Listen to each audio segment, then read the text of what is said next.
So, right. Okay, ladies and gentlemen, and welcome to the S&P Sports Show. I'm your host, Sean Stewart. It is November 29th, 2022. Glad to have you on this wonderful program. And of course, Team USA will advance since they defeated Iran 1-0. So just in case if you guys did not know that.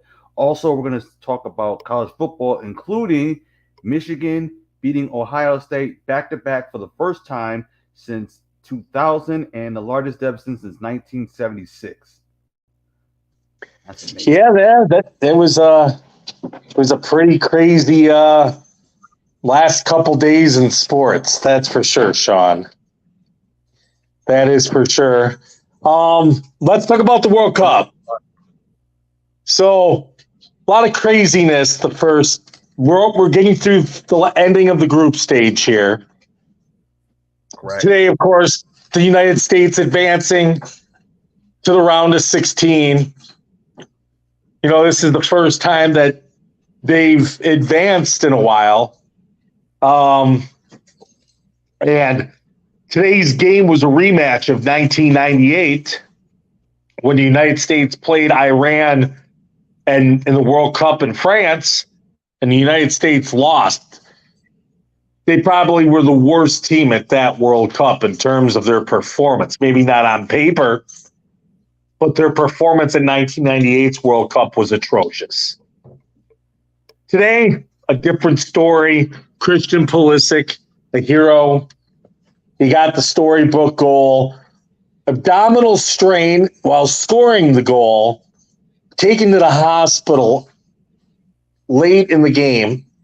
That was brutal. But he'll be fine, and it looks like he's going to play on Saturday morning, 9 o'clock Eastern on Fox against the Netherlands. Now, England destroyed Wales today. Wales is nothing special, folks.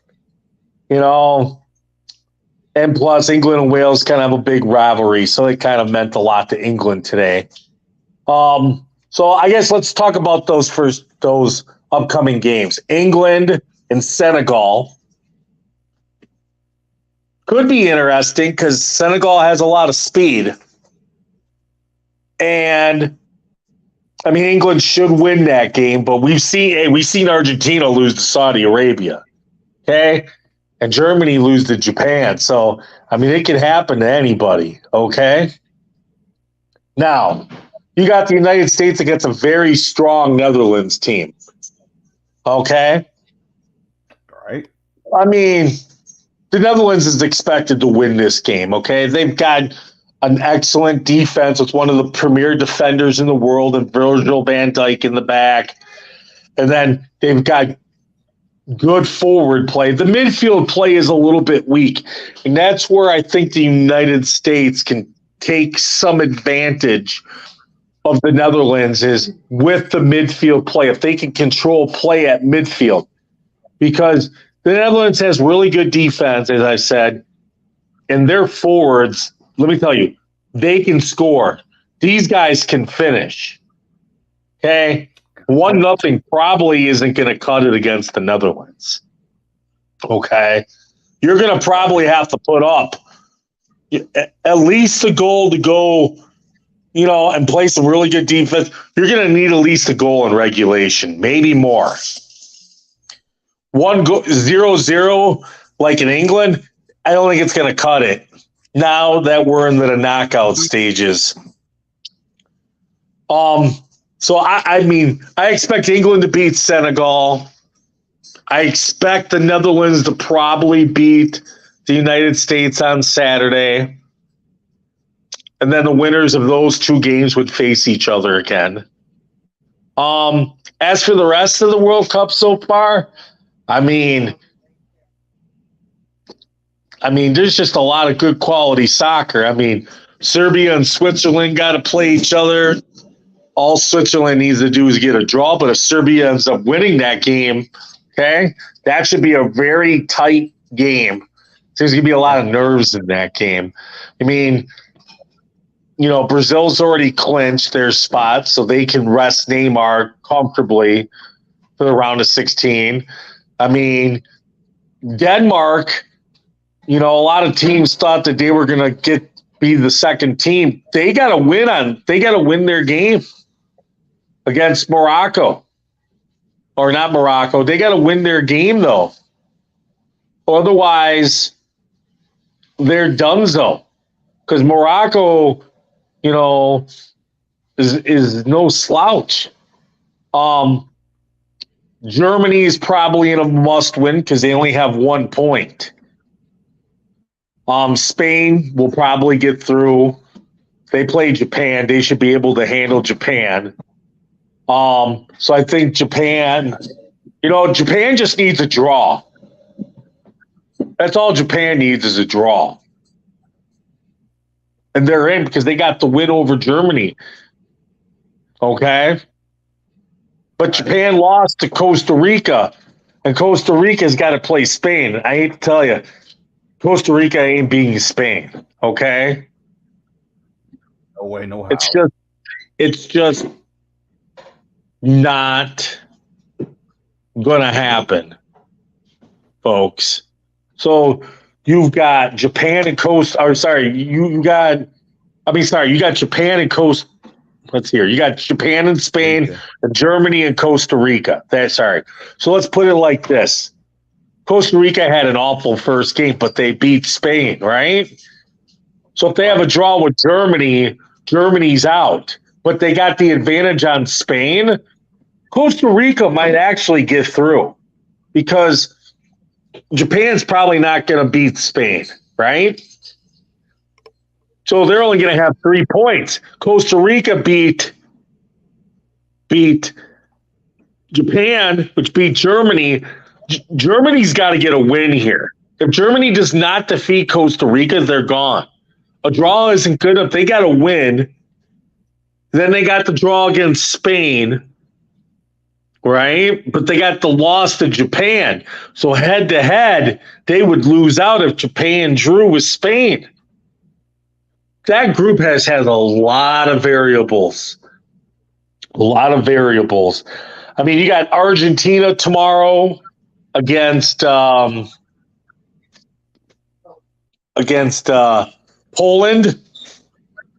I think Poland beat Mexico, and they had a 0-0 draw.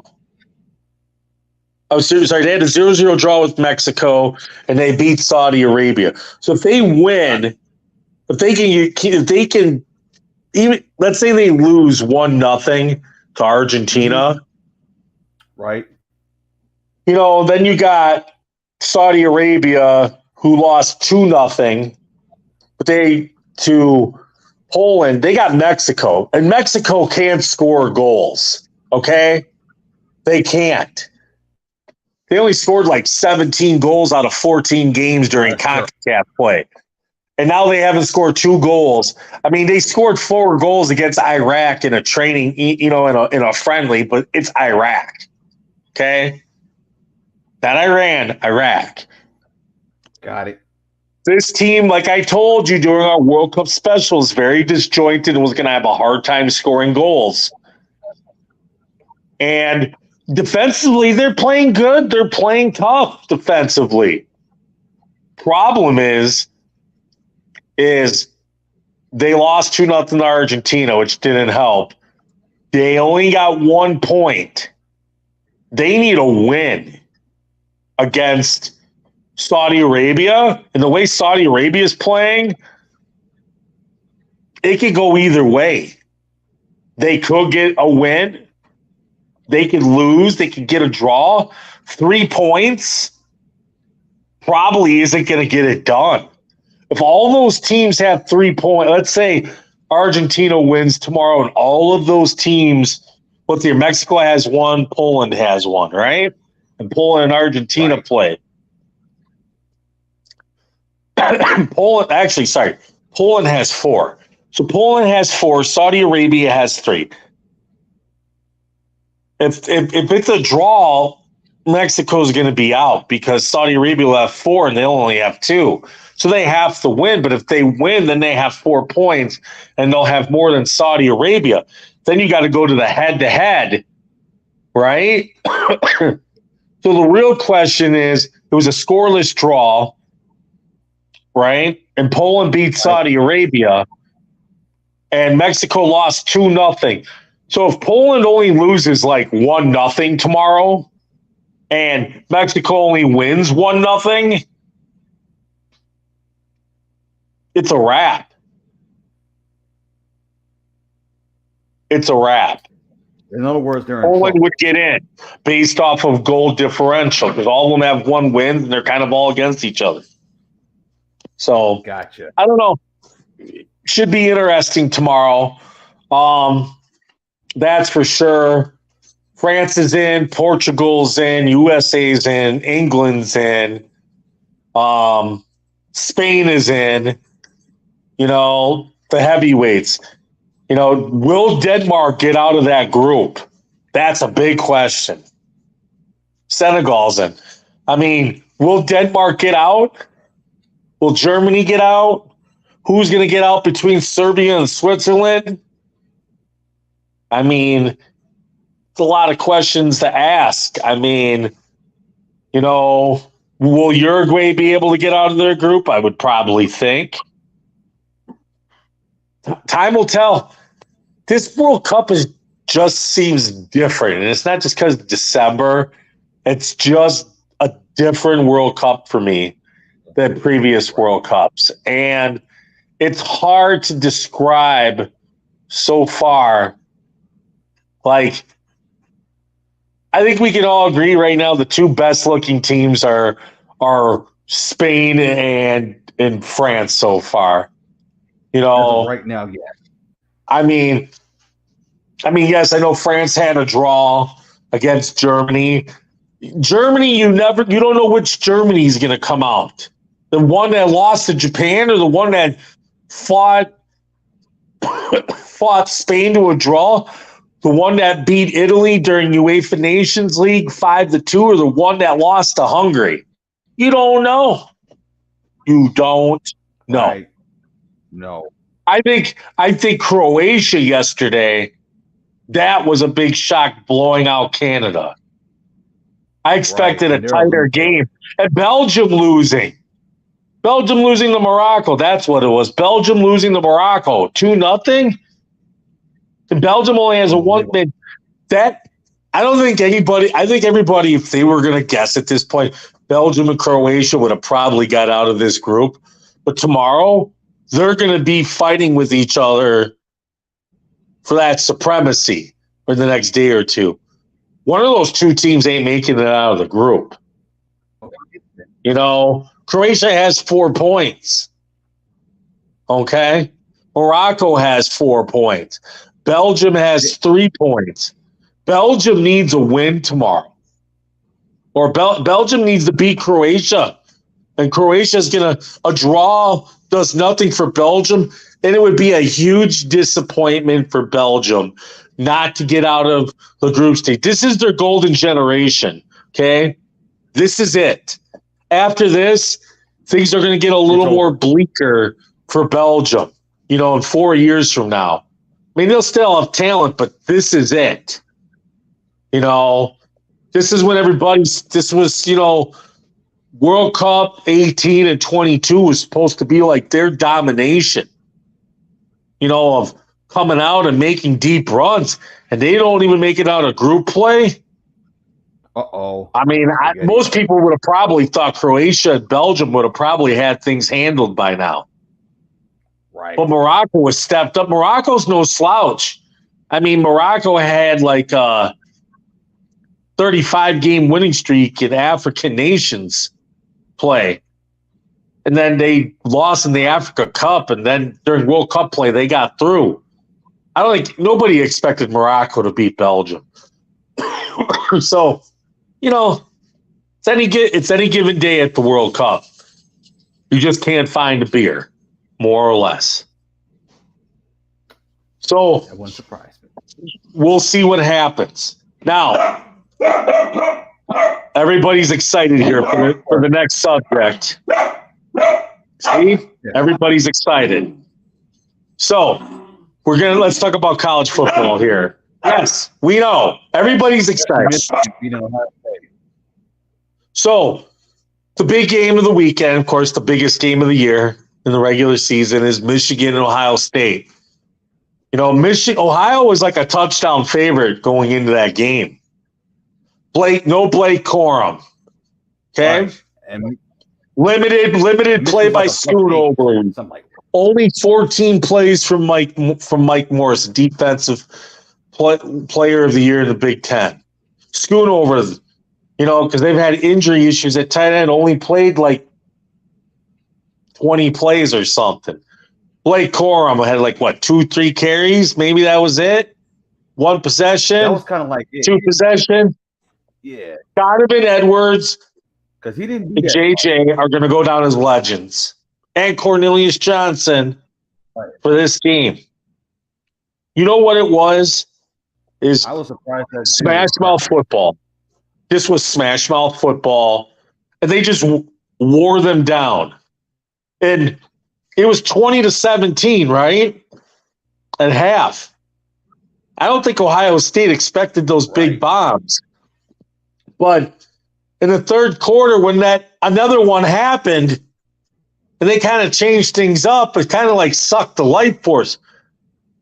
And then when it became 31-20, you could just see the life force completely sucked out of them, right? It was 31-20. Correct. And Ohio State had the ball, and they drove down, and they were a couple yards from getting a touchdown. And that third down pass where Sansa still handled it, tipped it out of the tight end's hands. They went for a field goal. It was 31-23. Michigan was driving. When that long touchdown run happened, that was it. That was it. And the life force got sucked out. Penalties did not help. Hey, the man got to him early in the end zone on the J.J. McCarthy touchdown run. It's going to get called. But false start. You're at home. Tell your crowd to quiet down. For heaven's sake. Put it on the scoreboard. Quiet down. Okay? The defense came to play. I think another thing we learned is Ohio State did not want to get into a game inside the middle of the field. It's all those passes were to the outside. Except for one or two long 20-yard passes down the middle and the touchdown pass that started the game. Other than that, pretty much every other pass was to the outside for the most part. Or a crossing pattern where the crosser was on the was outside of the hash marks. They did not want to play inside. They're throwing all these screen passes to the outside, deep balls to the outside. They did not want to attack the interior of the field. And when the second half happened, guess what? One team made adjustments and one didn't. And that was the story. Michigan made adjustments to stop all that outside stuff. And Ohio State didn't. And then they had the life force sucked out of them. And then they were tired. And then they gave up 2 monster runs to a guy with a broken hand. Yeah, that's embarrassing. I mean, the man had over, 200 yards for the day? Let me check. I think he had 200. I think he had 221, something like that. How much? 216 yards, 216 and 2 touchdowns. 216. Oh, there you go. Donovan's a legend. JJ's a legend. Okay? Sansa still is going to be a legend. Now, CJ Stroud threw those 2 interceptions. Yeah. Now let's talk about the college football playoff. Georgia and Michigan are probably in, even if they lose their game Saturday. There was no big deal. They're probably in. And sometime during our show tonight, the college football playoff poll, I believe, will be out. Right. TCU will be 3, USC will be 4. So the real question is, who's going to be 5? Right. I heard the Buckeyes are 5. Well, we don't know. And Well, we don't know that. we don't know that, but here's the debate. You have Ohio State, a one-loss team that got blown out at home by 22 points. Two. Exactly. Okay? And you have a two-loss team in Alabama that lost by 1 point in overtime on the road at LSU and lost on the road at Tennessee in the last seconds by like a 52-yard field goal by 3. And LSU in overtime. Exactly. So the question is, what holds more weight? Ohio State, one loss by 22 at home, or two losses by a combined 4 points on the road with one in overtime against two teams like in the top 10 or 12? I'd probably go with Alabama. I mean, to me, I would probably think Alabama has more strength in their thing because they didn't get blown out. Right, like the Buckeyes did. They didn't get blown out at home. They didn't get blown out by 22 points. Okay? Ohio State got blown out at home by 22 points. And then the other thing, I guess you could say, is who played Notre Dame tougher, Ohio State or USC? That's the question. You think the Buckeyes played Notre Dame tougher? Because I think that touchdown that USC gave up to Notre Dame late, I mean, that's tough. I mean, that's one common opponent you could look at. Both of them had Notre Dame at home.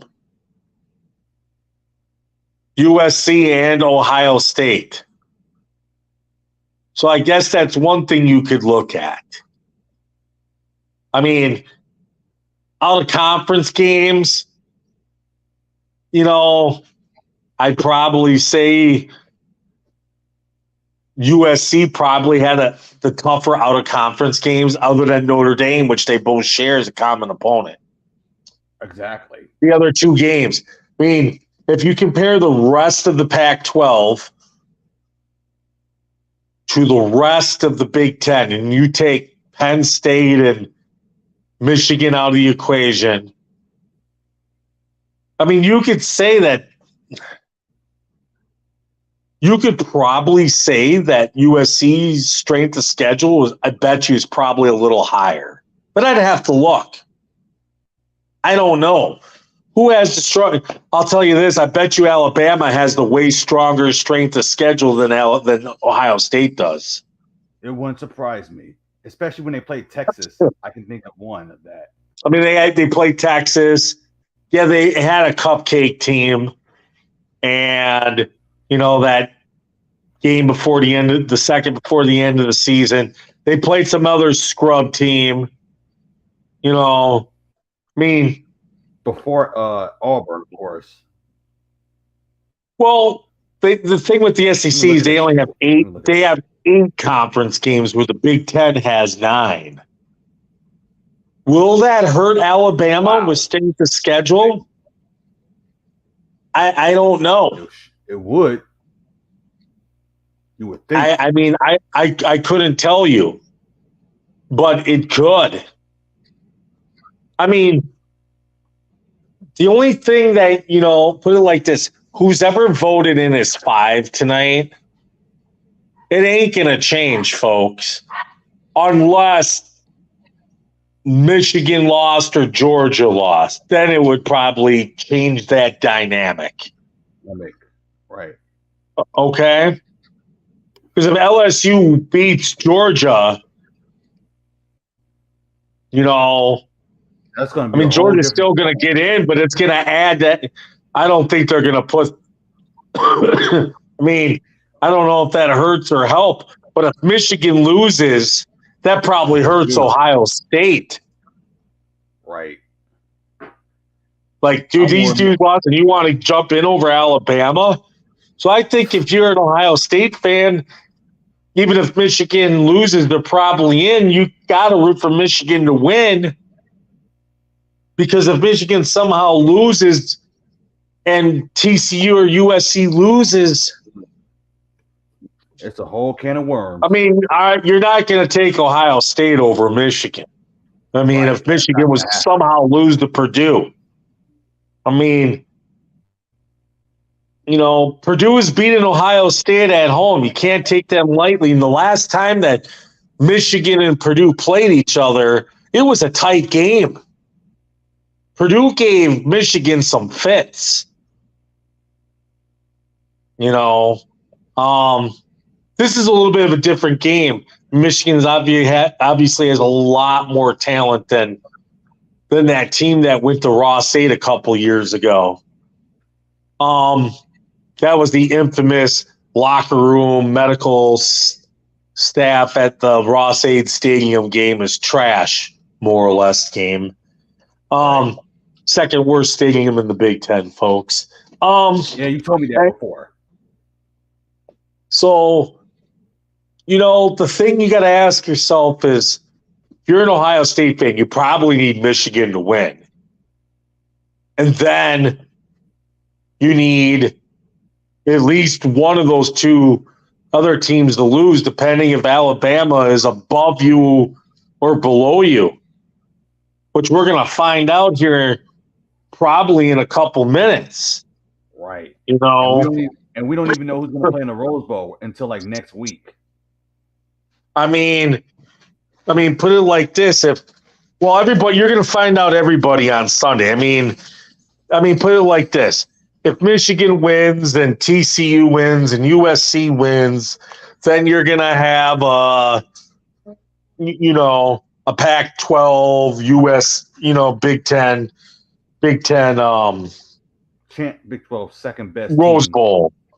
You'll have the second best teams from each conference in the Rose Bowl, probably. Most of the time. Most likely. So, at this point, I think you got to ask yourself, TCU and Texas. Can Texas beat TCU? Absolutely. Absolutely they can. Will they? I don't know. Kansas State. Remember Kansas State. Or whoever's playing TCU on Sunday. Kansas State, whatever. Kansas State. Okay. So can Kansas State, handle business? I mean, the top four is out. It looks like Ohio State is number 5 in the CFP rankings, folks. They've been released. Ohio State 5, Alabama at 6. All right. Well, put it like this. Ohio State, you need Michigan to win, because if you lose, that's going to probably put you downwards. And Alabama might jump because the strength of the Big Ten might get diminished with that loss. So Ohio State fans need Michigan to win, and then TCU or USC to lose. And that could be a trap game for both of those games, the Big 12 and the Pac-12. Well, here's the thing. USC went to Utah and lost by a point earlier in the season. And USC was up in that game. And they lost on the road. So the question you got to ask yourself is this is at a neutral site in Las Vegas. Right.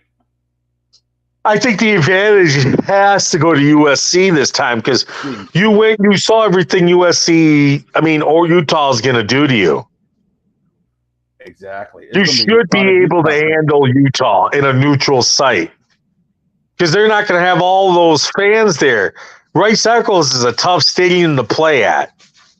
So I got to give the advantage to USC. Okay? All right. Now, that TCU Kansas State game, all bets are off, because Kansas State was hanging with TCU. In fact, they were up in the fourth quarter, I believe, and lost that game. So, I mean, if there's going to be an upset, I would go with Kansas State over TCU if I was the guess. Now, will the Big 12 let it happen? Tough question. I don't know. Because, man, they'd be throwing away a ton of money. Right. A ton. That they shouldn't have. I mean, ton of money. I mean, it's very, very, very interesting, and we'll see what happens. I mean, and ladies and gentlemen, Pac-12 championship is Friday night. Just letting you guys know about that. Yeah, that's the other thing. So people who play on Saturday are going to know already what it is. You know, I'm looking at the college football playoff resumes. TCU has a better strength of schedule than Georgia and Michigan and USC. In fact, they have the top strength of schedule. Strength of record, I should say. USC is 6 on strength of record. Now, USC wins, they're in. They're in. Right. There's no doubt about it that they'd be in. But Ohio State needs a loss. I mean, I'll tell you this, ESPN really likes Alabama. That much I will say. You know, so the only way I think Alabama can get in is Georgia wins and Michigan loses. Michigan loses, takes away from Ohio State. And then the Buckeyes be in trouble if that ever happens. Because then can't take, what are you going to do? Put Ohio State in over Michigan when Michigan just came to Ohio State and beat the brakes off of them? Heck no. I mean, there's a lot to play for. But right now, Ohio State they're Kansas State fans, they're Georgia fans, and they're Utah fans. Oh, yes, most definitely. So we'll know. We will know, actually, we're going to know by Saturday afternoon whether or not Ohio State's in. Right. Because when is the Big 12 title game? I believe is that a day game? Like a mid-afternoon game? I think that's the SEC game is at what? SEC games. It's a noon game? 3:30. I think it's a 4:30 game. Let me check. Okay, so the Big 12 title game. So the Big 12 title game's at 4:30. The SEC game is 4:30. So they're putting them up at the same time. Wow. I would have thought one game would have been at one time and one would be at another. Actually, it's 4 o'clock. I was close. 4 o'clock. It's 4 o'clock. 4 o'clock for the Big 12 title game. And then when is the SEC? Noon for the Big 12. SEC. Okay, what's at noon? Okay, what's at noon? Big 12 at noon. SEC at 4 and Big 10 at. Gotcha. Now that makes sense because no one cares about the ACC game, which is going to be a night game, I believe. And right. That's so, like a high scoring game. Anyway. I mean, nobody really cares. I mean, ACC, as I've been saying all year, trash. It's a crappy conference. Football. I told everybody that South Carolina was going to beat was going to beat Clemson, and what happened? And they spotted them a pick six. And they spotted them a pick six, and they still won. So, ACC is trash. Nobody really cares about that game unless you're a Clemson fan or a North Carolina fan. Nobody cares. Okay? Right. So unless you're in the Carolinas, that game probably isn't going to get a lot of love. Everybody's going to be watching the Michigan-Purdue game. Everybody's going to be watching Georgia and LSU, and everybody's going to be watching, TCU and Kansas State, And TV-wise, they did it right. That's exactly how they should have done it. So I think that's good how they arranged it and everything. And then you got the Pac-12 on Friday night. So put it like this: by about 3:30 on Eastern time on Saturday, Ohio State fans are going to know pretty much if they got a chance to get in. Because then they're going to probably, because then by then, because by then they're going to try to say, well, if Purdue wins, then, we could say our only loss was to Michigan, but Purdue lost to beat Michigan. Their loss is worse than ours, but this team beat, Right. I mean, that's really the only way Ohio State can argue that. And I don't think the voters are going to, like that as well. I don't think the voters would put Ohio State in over Michigan after Michigan just beat them the week before. And not just beat them, spanked them. If it was a close game, they might have been able to say something. But it's 22 points. If this was like a 3-point game, Ohio State fans could have said, look at that, they choked against Purdue. Give us our shot. But at 22 points, you can't argue that. Right. You can't argue that. Because I know Fox, they'll do 2 championship games. I mean, the real question right now is USC, they should be able to handle business. And then you got TCU, who has been playing really damn good football the last couple of weeks. I mean, they beat the snot out of Iowa State and Ames. And they almost lost to Baylor. They almost lost to Baylor, but they beat the crap out of Iowa State, and they went into Texas. And they beat Texas by a bigger margin and more dominantly than Alabama did. Doesn't surprise me, but that's that. I mean, Texas probably played better than Alabama and should have won that game. Where TCU pretty much had control of that game the whole way and thoroughly dominated. And they held them to less points. They only held Texas to 10 points. Right. Not bad for a defense, especially in college. Not bad at all. I mean, Alabama lost, 120-19. But they needed a little bit of love. So I think the real question at this point is, what if TCU loses? Do you put them below Alabama?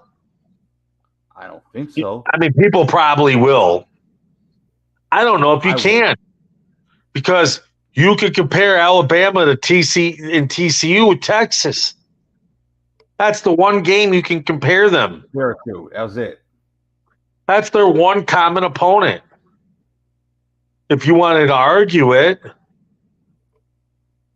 I mean, Ohio State, USC, you can compare Notre Dame to. Right. So, Michigan, you can't really compare because there's really no common opponents other than Ohio State. Right. I mean, that's about it. So at this point, I think Georgia and Michigan are safe, but I mean, strangers happened the last week of the season last, conference playoff week. Lots to happen. We'll see what happens, folks. Right, because there's a lot of conference championships I'm looking forward to outside of Power 5. So let's get to the NFL here. We got about 20 minutes left. Hey, please don't talk about the Monday Night Football. That was really garbage. We're not going to even bother with that because it was. So Thank you for letting me know. Let's talk about – I think the first game we need to talk about is the Eagles and Packers. Man. Aaron Rodgers didn't. Yeah, Aaron Rodgers was hurt. I think what was more hurt was the fact that the Eagles ran for 349 yards. That was like the most yards they ran for in a game in like 60 years. Like they had to bring back the old helmets with the one bar. Ugh. I mean, they ran the ball down the Packers' throat. They almost had 500 yards of offense. They ran the ball down their damn throat. Yes, the Packers only lost by 7. Maybe Jordan Love has finally come of age. And if he has, going into a contract year, and you have Aaron Rodgers with $50 million, what are you going to do now this offseason? Exactly. Is Aaron Rodgers going to retire? I doubt it. With $150 million sitting there, the Packers are in cap hell. What are you going to do? They got some serious decisions to make in Green Bay next season. They're not going to be able to keep everybody next season. They're just not. I can't see that though. Somebody's going to be leaving. Well, my guess is David Bakhtiari is probably going to be gone. Okay, because he's been injured, and most likely that their defensive tackle, Kenny Clark, he's probably not going to be there. Okay? So those two, I would imagine, are going to be gone, or they're going to have to take some significant pay cuts to stay. Like, instead of getting paid $23 million, getting paid $15 for Bakhtiari. Maybe in Kenny Clark, $15 million because he's played like trash this year. I personally don't think he's going to be back. I don't think he'll be back, and I don't think that they may keep Bakhtiari on, but they're going to have to do something with that contract because it's just too much. Give the Eagles credit. They went right at the Packers' weakness, which they can't stop the run. And that's what they did. The Packers just cannot stop the run. And they were touted as going into the season as having probably one of the best defenses in the league. Their pass D's good. But that run D, it's trash. It's horrible. I mean, I know you don't have Rashawn Gary, but you were having those run-stopping issues even before that. So, at this point, the Packers got 8 losses. They got to win out to probably make the playoffs, maybe make the playoffs. And then you're not going to have the tiebreaker over the Commanders because you lost to them, and you're not going to have the tiebreaker over the Giants because you lost to them. I mean, the Packers got hope of maybe getting a 7 seed. I could see that because you got the Vikings. You got, unless 4 teams from the NFC East make it, but they all got to play each other in December. And let's say the Eagles got things wrapped up, but they lose some games. The Cowboys will probably get in. But if the Giants in Washington can kind of handle things between the end of the season and get 9 wins, they'll have a tiebreaker over the Packer head-to-head. Right. Amazing. Okay? That's a head-to-head tiebreaker. So, the only other thing is Seattle. Losing to the Raiders yesterday hurt them. I saw that game. Jacobs just ran that for 86 yards. Man, let me say this. At the end of that game, the last 2 drives Seattle had, Max Crosby played like a man possessed, which led to the Raiders getting the ball back in overtime because they had the ball in overtime first and they missed like a 52-yard field goal. And the Seahawks had the ball like at the Raider 40 and they couldn't move it. And it was like 3rd and 8. And Max Crosby just shut things down on Seattle for their last 2 drives of the game. And then the Raiders they got the ball back after a punt. Then Jacobs just went to the house. He had over 220 yards yesterday. I mean, he helped Team Paulus to a victory yesterday in fantasy football. I mean, he did some work. He did. But Seattle blew that game. Seattle, it's not they're going to be their offense that's going to be the issue. It'll be the defense if they don't get to the playoffs. Correct. Because it's not over yet between them and the 49ers. Arizona Cardinals yesterday. What do I say? What have I said about the Cardinals and Cliff Kingsbury and Kyler Murray all season? And about just that team as a whole? They're trash. And they're soft. I said it. That's what I said, right? I told you all before the season that the Cardinals were going to be trash. And they are. Besides Hopkins, that team is trash. Kyler Murray is trash. Cliff Kingsbury is trash. What the hell did that management and ownership see in giving that dude a 5-year contract? He might not even make it out of this season before that extension even starts.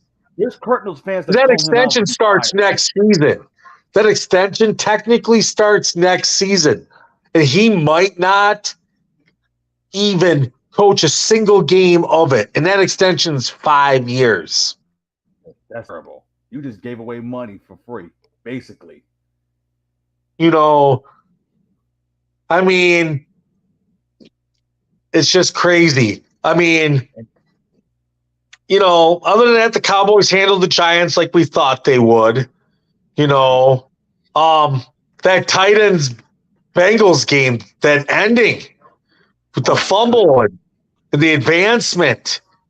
I mean, that was just crazy. That's crazy how that ended. I think Cincinnati needed that win more than Tennessee did. Just in terms of getting through in the AFC North. Because the AFC South, Tennessee should have it locked up. Because the Colts suck. The Jaguars aren't good. They beat the Ravens. And the Texans are trash. They're going to be looking for a quarterback. So Tennessee, I think, is fine. They lost, but they proved they can play with them. They proved they can play with Tennessee. I mean, with Kansas City. I mean, Tennessee is not a team you're going to want to see come the playoffs. Okay? And neither is Cincinnati. I don't think you're going to want to see Cincinnati, Kansas City, or Tennessee. The Ravens, you got Lamar Jackson. You're probably going to get through, but you're one-dimensional, and I don't see any of them as anything more than maybe getting out of the wild card. Right. Okay, maybe, depending who they play. And then now, the AFC East is kind of tight. Dude, the Dolphins are 8-3. The Bills are doing work. Those two, the Jets, doing work. They switched the quarterback. The Jets, that move might be permanent. Mike White might be the starter now the rest of the year, barring injury. I think they're going to ride with Mike White. They believe in that dude. So I think they're going to roll with him. I really do. They just play different for him than they do for Zach Wilson. And they're going to ride the Mike White coaster here. They should. The Jets could make the playoffs. You could have 3 teams from the AFC East make the playoffs. Okay, I don't see the Patriots getting there. I just don't. But they have some issues, especially on defense. Offense, they got issues. I don't think they got Stevenson, who's a beast, but their passing game is trash. I think you're going to see 3 AFC East teams. You'll see one AFC West. Let's say the Chiefs, the Titans, the Chiefs and the Titans, the Bengals and the Ravens, and 3 AFC East teams. That's what it looks like. There you go. That'll be your 7. Okay. And then from the NFC West winner, the Vikings, the Eagles, the Cowboys. Possibly Washington. Possibly. Then it's Washington, the Giants, Seattle. It's very tight. Tampa Bay is going to get in. And then, Atlanta's 5-7. Atlanta wins another game. They're 6-7. I mean, 9 losses is probably not going to get you in the playoffs. Green Bay has a favorable schedule down the stretch, but they got to play Minnesota, but Minnesota at home. But they have to go to Miami on Christmas Day. Oh my gosh, that's going to be tough. I mean, is that game winnable? It is. It's winnable. But it's not going to be easy. It's not going to be easy, but it's winnable. The Packers can go down to Miami and win that game. That's game. The Packers' schedule is the Rams, who are trash. Well, that's a W right they got the Bears this week. Who they should be able to handle. Okay, then they got the Rams. Okay. That's a W. Then you've got the Dolphins in Miami, good weather. Then you've got the Vikings at home on New Year's Day. Okay. If you're the Packers, you're hoping for it to be damn cold that day. For real, damn cold.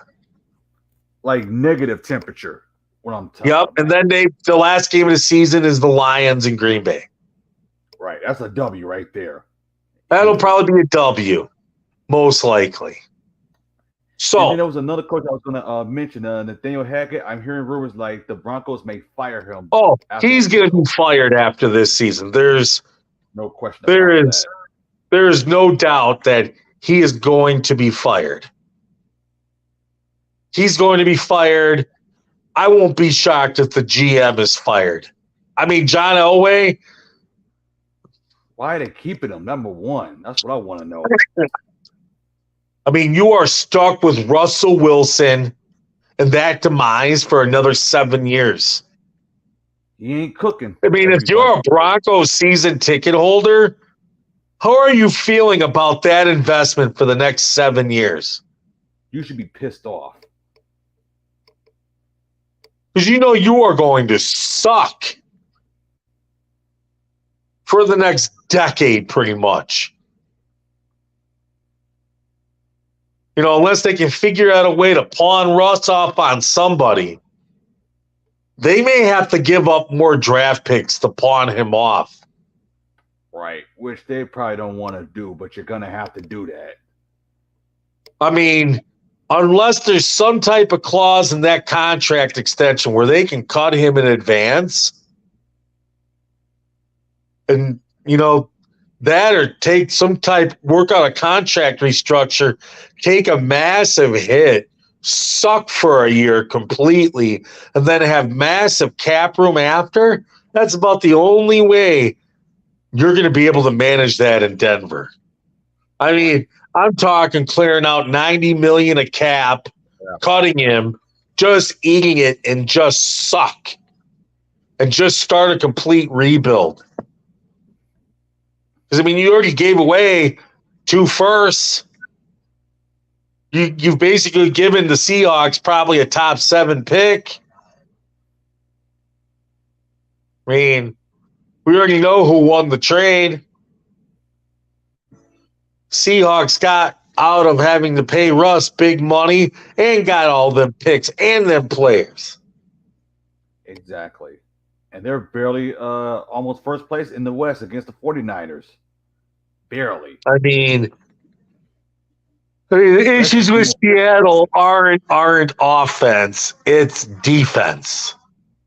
Right. They can put up points, but if they can just get some defense in Seattle, and that's what those draft picks are going to help out with. They need to draft some defensive players and get some in free agency. And that's probably what they're going to end up doing. They're going to probably have to pay Geno Smith some money. You know, he's going to get paid. But the Seahawks are going to be able to make some moves. They got a young running back they're not paying much. They got their good receivers locked up. They can address their offensive line a little bit. They can address their defense and free agency. They can handle Geno Smith. They're going to be a better ball team next year. The Seahawks will be. That offensive line will be better, and that defense will be better next season. I mean, it's exactly the Seahawks got the better of that deal, no doubt. So, exactly. I mean, forgot it's the Big Ten ACC challenge. I forgot about that. We'll talk about that later. What was that? The Big Ten ACC challenge is tonight. ACC Big Ten challenge. Yep, that's tonight. Michigan and Virginia at 9:30 Eastern. Illinois and Syracuse are going at it right now. And a couple other games are going on. Louisville is getting destroyed right now by Maryland. And I think Michigan State plays Duke, if I'm not mistaken. Oh, boy. I don't know who they play tonight, but I know Virginia and Michigan play tonight. That I do know. And they probably, I think Michigan, is Michigan State on the road? No, I think it's Ohio State and Duke play each other. I think it's North Carolina and Michigan State, and it's Ohio State and Duke. Okay. It was one of those North Carolina schools. I'm like, do they play Duke or do they play North Carolina? It was one of them two. Yeah, and tonight Michigan plays third-ranked Virginia. I'll be honest with you, I am not expecting much tonight. Based on, this Michigan team is 5-1. I saw them get manhandled by Arizona State. Okay? Virginia's better than Arizona State. Okay?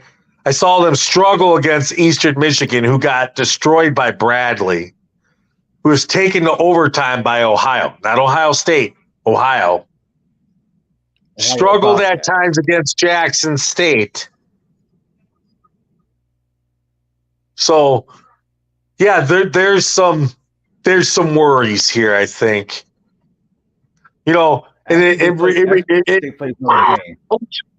And Michigan's defense by the guards is awful. I don't think you would have ever seen a John Beilein team, maybe other than his first season, have that bad of defensive play by their guards. It's not like the guards aren't bad offensively. They're good. They're fine offense. It's their defense. The defense by these guards is atrocious. It is atrocious.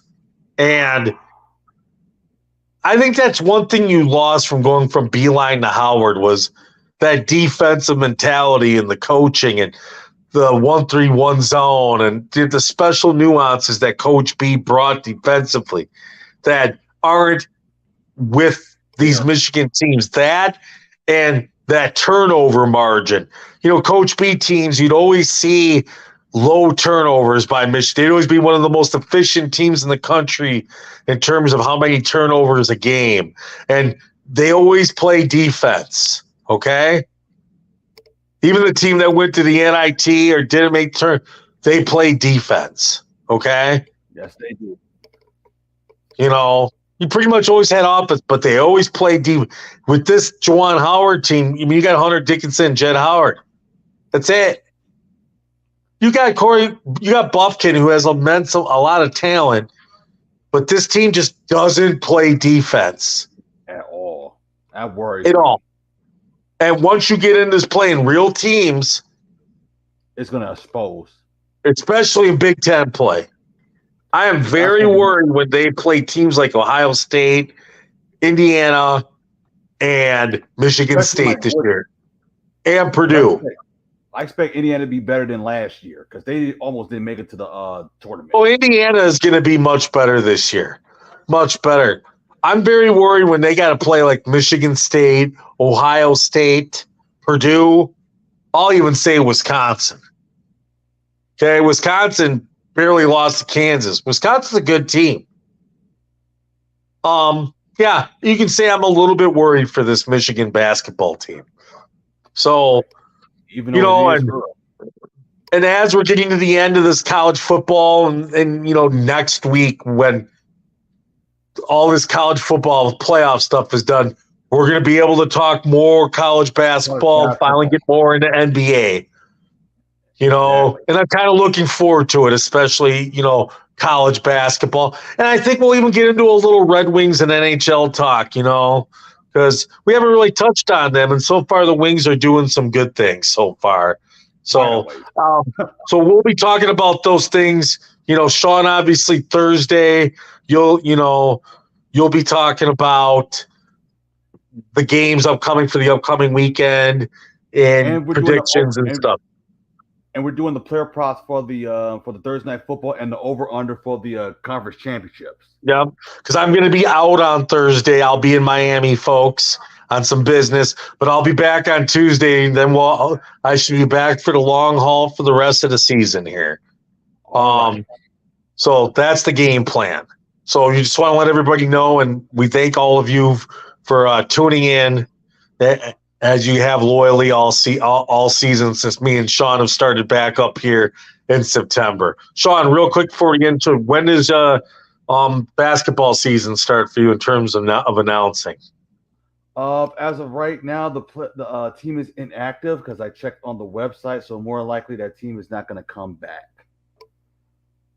Oh, and no more Jamestown Jackals. No more Jamestown Jackals. I know. Oh, that's a damn shame. It is. That is a damn shame. It is. I know. So I will see you Thursday if I do a video or a segment. So I'll let you guys know on social media. All right, and then Tuesday we'll be back with a full show: World Cup recaps, college football recaps, NFL, and then we can really start delving in the things here starting on Tuesday. But don't forget to catch Sean on Thursday, folks. All right, thank you guys, and you guys have a nice and wonderful evening. Take care. All right. So how long is the flight from